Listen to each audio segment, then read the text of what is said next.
Hello everyone, welcome to Nigerian blog. If you're new here, welcome to the channel. I hope you love it here. If you're a returning subscriber, thank you for always tuning in. You're a real one. Let's jump right into today's video because there's a lot to discuss. So grab your popcorn, grab your eba if possible, safe, because it's a lot.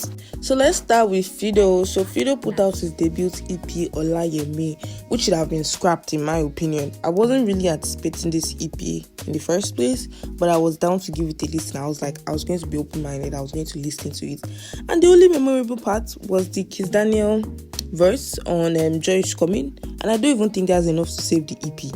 I was actually surprised Kiss Daniel gave him a verse in the first place. I was like, what's going on here? But the remix came out too late. People are bored and tired of the song now. It should have come out like February, March. Because even around that January, people were already getting sick of the song. But the song was still doing well on the charts. But at this point, the song is almost a year old. So they should have worked on a totally different song together. And guys, I'm not really surprised that this EP isn't the best. I don't really consider Fido to have that much talent. To me, he's mid. But what he can do to save himself is to get on his knees and beg Kiss Daniel for his scrap songs. I mean, he's always trying to emulate Kiss Daniel. He might as well beg him for some songs so that his career won't be in the toilet. Well, it looks like Davido has mouths for trolls on Twitter, but not the troll Burna Boy. That Davido posted a report on a story that his tickets in Brooklyn were sold at over $20,000 per ticket, which is obviously not true. You know, he probably found this funny and said, you people come and see this shit too, or he's probably manifesting in the first place. So people obviously called him out for posting it because to them it felt like he was actually pushing the narrative that sold this ticket so he can seem like the best. In response to people not talking about it, Davido posted a bucket emoji, meaning he's collecting people's tears. Then this user Ayomide said he defined attention, not for you. Then Davido replied saying, I am the attention. Then Ayo came back saying, attention, we no get Grammy. What? No, Ayo, you are wrong for that. Yeah, that actually struck a nerve because David went straight into Brooke shaming her. Then he told another user who said to him, if no be silver spoon where they born you with, two of us supposed to the same level by now. Obviously trolling. And Davido said, now your mama go knock the wrong person, no be my problem, bro. And guys, my thing is, Davido, where was this energy when Burna Boy was disrespecting you last week? He was calling your fans bingos and saying your pen game is in the gutter. Why didn't you reply then? Am I surprised? No, because Davido pick and chooses who he fights with, which is actually reasonable because going back to back with Burna Boy, he's going to be losing that. Burna Boy can really get rough with it. It won't call back up like Davido would. But I feel like Davido needs to find a middle ground with Burna Boy because Burna Boy is not letting go of his neck. Tell me how you guys feel about this, and do you feel like Davido probably has a chance to Burna Boy? Tell me. Now let's move on to New Music Friday. You know, Rema released Kelebu and guys, so did Dammy Krane. Yes, Dammy Krane released Kelebu too, guys. I'm crying. The song by Rema is absolute fire, guys. You guys know Rema doesn't disappoint lyrically and sonically. Even the outro, like the instrumental there, it was not any shere thing. No. He always puts in a lot of effort into his craft, and he always makes sure that he delivers quality, regardless of if he's probably screaming into the mic or he's giving us a very slow tempo, very emotional song. He always gives us the best. But surprisingly, this song isn't in the top 10 Apple Music Daily almost 24 hours after release. And that's really shocking, by the way, because I mean it's Rema, but it's just been a day. Let's see how the song does long term. That's the main thing, guys. Alongside, Dammy Krane released his own version, and Dammy is such a next level troll. Like, is it even legal? Is it even legal to do that? Like, the fact that the cover art was even done by AI is just so crazy to me. He did the same thing with Burna Boy. Like, he released the whole album titled No Sign of Weakness. I'm not joking, go check it. Ever since his career has been on Flopiana, you know, he has resorted to trolling and talking about politics. But you guys tell me, do you guys like Kelebu by Rema? And also, did you listen to Dammy Krane's version? That guy was just the must be. Anyways, Ayra, we wanna party. Ayra, we wanna party. Now let's get into some stats achieved by Ayra Starr. She has now surpassed 500 million streams on Spotify in 2025 alone. Hot Body also becomes the only solo song by a female in over 6 months to be on the Apple Music song charts, I think top 10, which is actually really sad if we're keeping it to ET. Like, it's really, really sad that it's been 6 months. A lot of ladies have released music.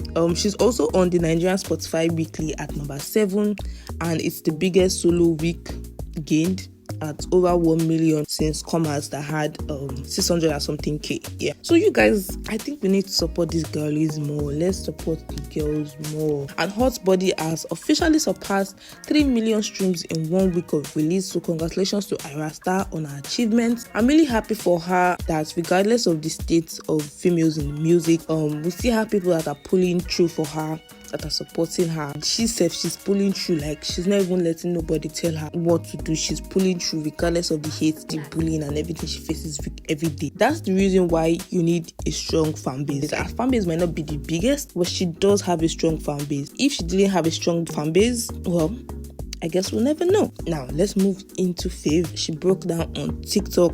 She's calling people out for not supporting her. She's like, am I not enough? Especially since our last single flopped on the charts and even on the streets of social media. Why do I always have to fight for you guys to push my music? Am I not enough? Why don't you believe in me?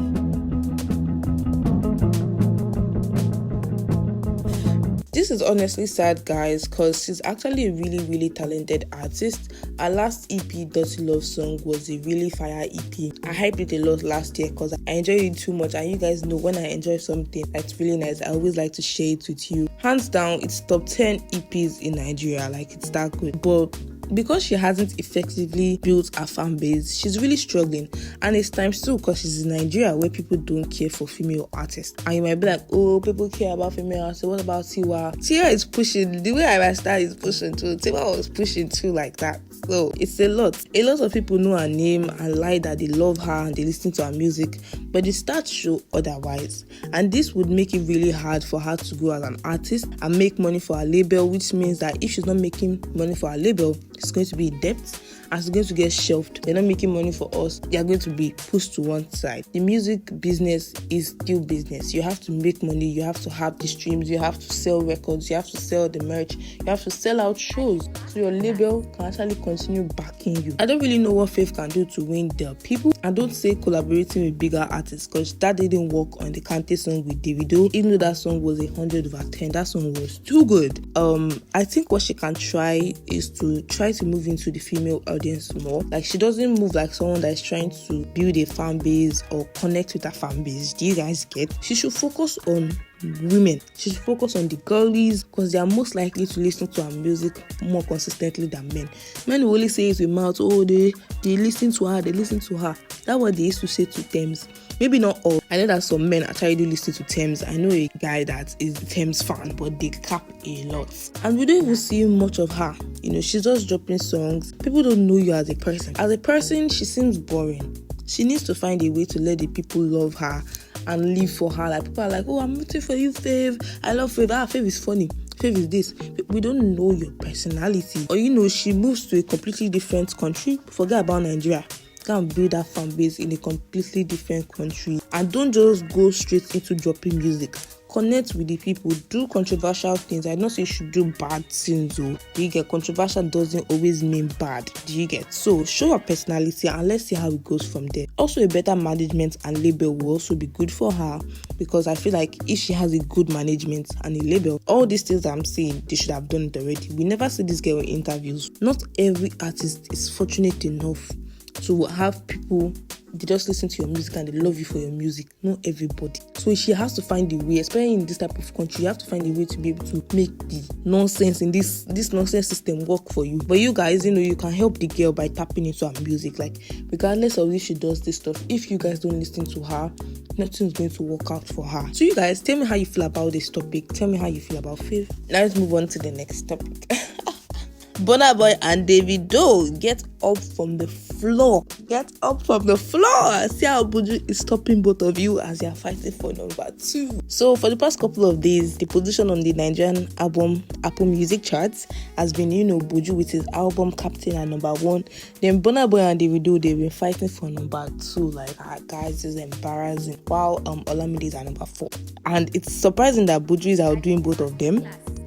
But I'm also glad the new cats are taking it. So both of them, they need to get up on their big foot. Both of them need to get up on their good foot. Anyways, let's move into Fola. Fola is teasing his debut album for that by saying, my debut album Catharsis is almost here. I've been writing these songs for over a year now, long before most of you even knew Fola. I'm writing these songs to mend what life tried to break, to let go of what I couldn't hold on to, and most of all, to heal. I feel incredibly fortunate to share this music with you.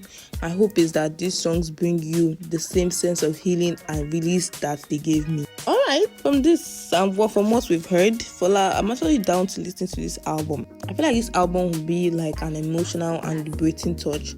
So I'm down to hear it, at least from what is said. Regardless of message, execution is always very important, and I don't want to hear that this album will be released next year. Before the end of this month, it should put a release date on it. Because mid to ending November, most people start leaning towards more upbeat because they are going full party mode. But if there are tracks on the album that can be a party anthem, that would be really nice because it will help the longevity of the album during December. Because I don't think it would be a smart idea for him to release the album next year. Because look at Ayomaf now. It's flopping and is in a lawsuit now. Fola needs to make sure this album comes out this year so that, it keeps the momentum, the fire burning. It's official, Asake and Grammy Records are under new management. It was announced that Asake has now signed with Grammy Management, who has also managed Snoop Dogg, Rick Ross, Usher, Sexy Red, and the rest. They'll be responsible for distributing Asake's work for the term of the deal, while Asake/Giro is going to retain ultimate ownership, which means that he's trying to own all his music, which is good. I don't even think in the first place like management should have a lot of ownership on artist music. Do you get? So I'm glad he's doing well. Congratulations to him. And everybody can publicly see again that he's not working with Olamide. So I don't want to see, he's not working on Olamide, no cool. I don't want to see that again, never. So let's move on into Odumodu Black. Odumodu Black told us that he played his album for Wizkid, and Wizkid said that he should be proud of himself because this is more than Afrobeats and hip-hop. Okay, I don't really find this hard to believe because, Odumodu is capable of making fire music. My only problem is that it can sound repetitive, but I'm hoping that this is going to be able to blend its sound and give us something refreshing because we previewed some snippets last year and I wasn't really feeling them. Some of them were okay, but they were usual, which could be a downgrade from his debut album that was really, really successful. That alone is a bigger shoe to fill. So hopefully this album actually hits the nail on the head. Tell me guys, are you excited for Odumodu coming to your ears? I mean, is this album still going to come out this year? It's coming out next year. So let's end the video on the Grammys. So the submission for the show that's going to be 2026, the submissions would officially end August 30th. So you guys tell me what songs or what albums you like to be still submitted to the Grammys. I'd like to see Mariah submitted. I feel like Lawu has a possibility of being nominated. Is it a crime? With You by Davido, I think Davido can submit it. I want to add Give Me That, but I don't really know much about Give Me That global impact. If you don't know which song is Give Me That, it's the song with Ayra Starr and Wizkid. I see Tyra's team trying to submit to Afrobeats category because she has not been winning in the pop R&B or even nominated. And also, Shake It to the Max. Yeah, if they're not being biased, that song should win at least one award because this year a lot of songs have not been like very, very big, but Shake It to the Max has been good and it has been big undeniably. Alright, so guys, that's all I have for you into this video. Don't forget to like, subscribe, and tell me how you feel about the entire video. Turn on post notification bell so you don't miss any of my uploads. I'll see you guys in the next one. Bye.